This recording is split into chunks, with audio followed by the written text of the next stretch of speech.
Approximately 400 school board members participating in a workshop today, hosted by the Ministry of Education and Technical and Vocational Training. This newly installed school board member explains. Really specific is hands-on to issues, obligations, time management, important record keeping. And so I think that it works very well as being able to conjugate in this manner. We're able to really deflect on the fact that we are undergoing a lot of budgetary restraints from the top world, according to what's going on in the world.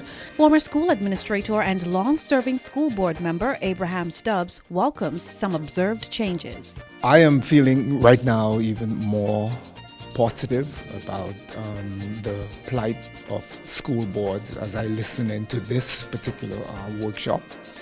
I'm seeing more younger persons being involved, and I'm listening to a lot of questions that I've never heard over the evolving years. And so I believe they're going to set the pace for big improvements. All of the persons that are on this board this time, doctors, lawyers, bakers, shopkeepers, clerks. It's such a varied cross-section of interested persons. And what happens now is that we brought 40 no more school boards on this year. There were 63. We now have 103. For Red Talk, I'm Adama Williams.